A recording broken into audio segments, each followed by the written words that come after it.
LYNHAM introduces Match of the Day live.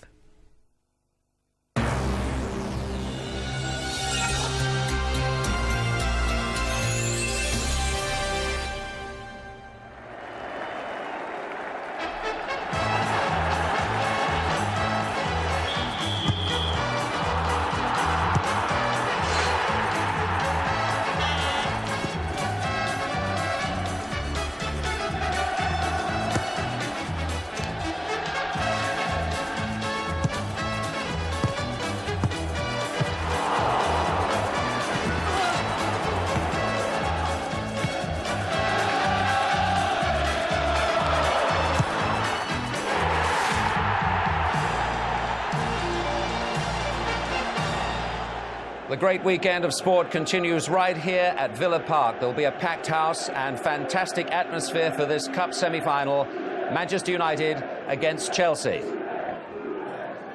Good afternoon. The favourite won the Grand National yesterday, and Manchester United are hot favourites to win this one here today. They haven't lost a Cup semi-final since 1970.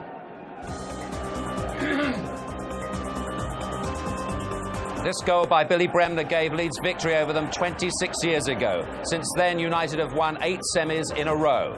That's history. This is the man of the moment. Cantona has scored in every round of the Cup and in his last 5 games. This is Philip Neville. Cantona just inside, sharp on the edge of the penalty area. LYNHAM will head that clear, but only as far as Cantona, well controlled. Oh, what a strike by Cantona! A quite brilliant goal by the Frenchman. Now Cantona, neat chest control, away from Dizelle, inside Campbell, chance here for Cantona, left foot shots, 5 goals in 5 games for the magnificent Cantona. But Chelsea's season has been illuminated by the skills of this man, GULITT, with his hugely intelligent approach to the game.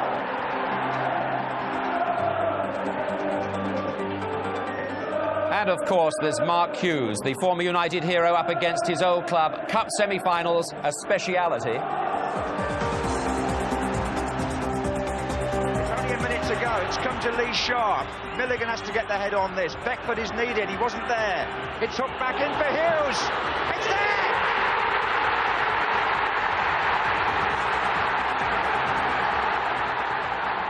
Jim and Alan with us. We'll hear from them in a moment. The FA Cup is the domestic trophy to win, but this semi-final has got a great international flavour.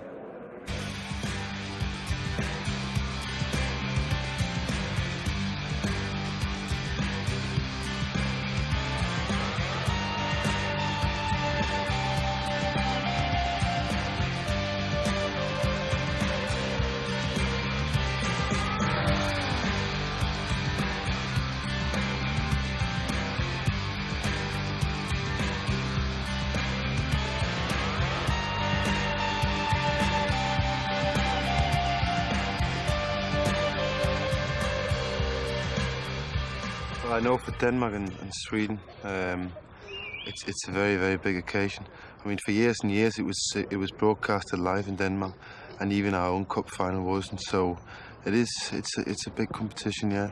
I think everybody is always following it because it's an event, you know. It's a main event on you know, in football. And when I lived in Holland, I saw it. I saw a couple of cup finals. I know you've been asked this many times before, but we watch you during the game and you get so focused and so committed to what's going on, and you shout and talk to your defenders. Is that your way of just keeping in tune and being sharp? It is, yeah. And I saw on BBC, I saw an interview with Stuart Pearce, and he put it in a very nice way. That he said, I'm so afraid that if I don't look angry and if I'm not that focused, I'm afraid that I lose concentration and play badly. And I'm sort of the same. If I don't like shout and keep myself in the game and pretend that I'm in it, because I can be there for 20 minutes in the goal and not even have a sniff of the ball. I think the defence, they kind of like it now. They've got used to it. They like it because they know that I'm in the game, that I'm not asleep behind them. So and I mean, I always get the stick for it, but I think you put some attention to Brucey, because he's as bad as me. In what areas do you feel as though Chelsea have improved as the season has developed? I think in areas among the box, I think it's been very well. I think we had the chances that we had, you know, we could make more of them. You know, we are not cynical enough that one chance, one goal. You know, a big club, you know, like Manchester United can do that. We don't have that still, and it's because we get too many chances. If you get too many chances, you get sloppy. And what are your views on Manchester United? Of course, they have great players, but from a professional's point of view, how do you assess them? You know, they just have, everyone has a mother and a father, and like we have.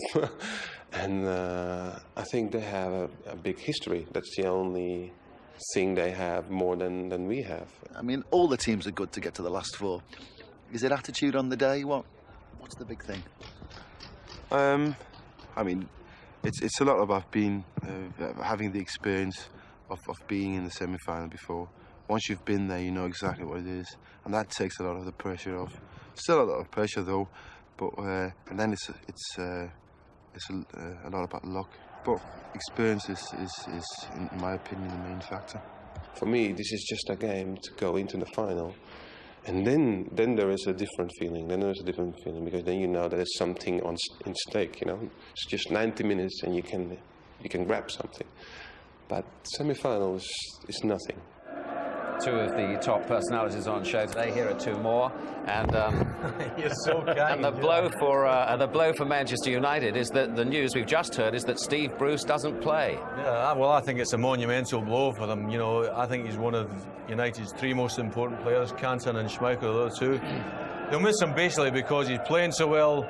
Two, he's an inspirational captain, and three, in this tight a game, experience is vital for United. Yeah, and they're already without Pallister and Irwin, who that's right. Yeah. A distinct lack of height in the centre of defence. Right. So that perhaps gives Chelsea some kind of chance. They're very much the underdogs with the bookies. Yes, I was trying before that to make a case for Chelsea, you know, saying that it's better to be the side who aren't expected to win, because on that basis, you know, you've nothing to lose, which is an advantage for them. Also, this pitch. I know Glenn Hoddle is heard complaining about the lack of width about Stamford Bridge. It actually looks better on screen than it does in reality, the doesn't it? television's doing it favours. Yeah. They don't so much mow it as kind of flatten it, I think, but roll it. Well, that's exactly what's happened.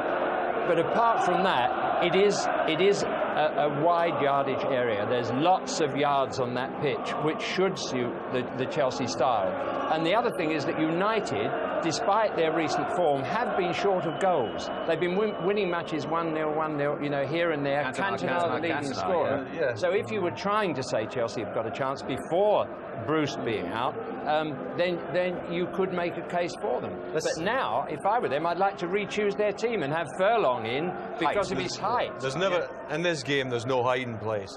Traditionally, it's always fast and furious, but because of that pitch, it'll encourage that type of game, because it's so difficult to get a hold of it, so difficult to pass it to feet and play it into feet.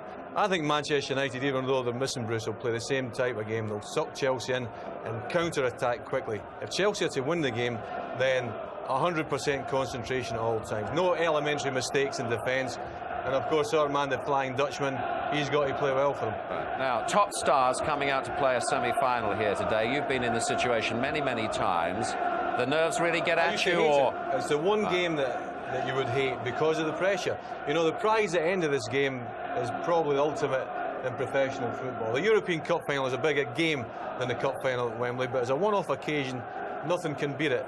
And obviously, if you get beaten in this game, then you're forgotten about it. Yeah. So the pressure is intense. They've got to stop Cantona, haven't they, really, Indeed. Chelsea today? I mean, how do you stop Cantona in his current form? Before I answer that question, why are you not asking me? I've been in this situation once out there at Villa Park. My memory only goes back about 40 years. Yeah, Indeed, I'll accept that. That was before the First World War, wasn't it? I actually scored in the semi-final, which is more... Did you score as well? Yeah, I scored as a... As a centre defender. I'm sorry Tell about me that. about Cantona. Apologies, let's get back to the gay skate. Let's get back to this important stuff. How do you stop Cantona playing? I'm a great believer in law of averages, and Cantona scored, what, 5 games running, as we've learned before. And on that basis, I think there comes an end to things like that. And my worry with United is that if Cole doesn't recover his form, where they're going to get the goals from, and also the young players that they've got in their side, there are 4 of them with very little experience. You know, however promising they are, very little experience, and Giggs, who's another young player. That's 5 out of the 11. Now, that's overbalanced, and I think that may work against them.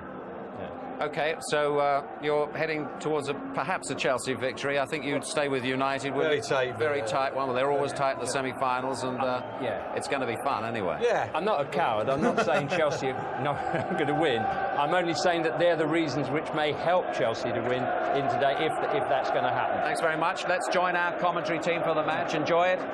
Trevor Brooking, and first, John Motson. Well, I agree with everything that's been said about semi-final day. It is a gigantic occasion for players and spectators, and Villa Park has housed so many matches down the years. Indeed, Desmond mentioned Manchester United's illustrious history at this stage of the competition, but Chelsea too have an association which we'll talk about in a moment. But first, let's enjoy the moment that everybody wants to see, the 2 teams coming out onto the stage for a match that will finish, maybe not today, but eventually, with one of them going to Wembley and the others being forgotten as semi-final losers.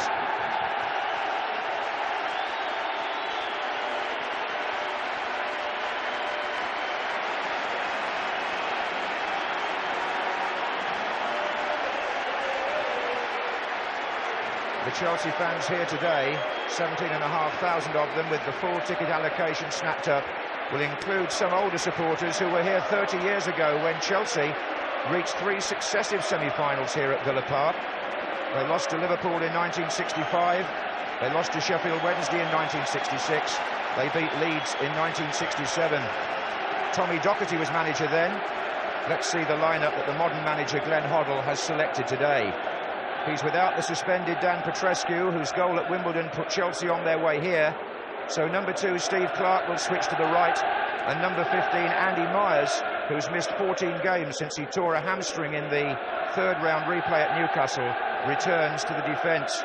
Mark Hughes has known for a day or two that he would be fit to face his old club. Trevor. Well, very important, of course, Mark Hughes, his ability to hold the ball up, especially against an inexperienced United defence.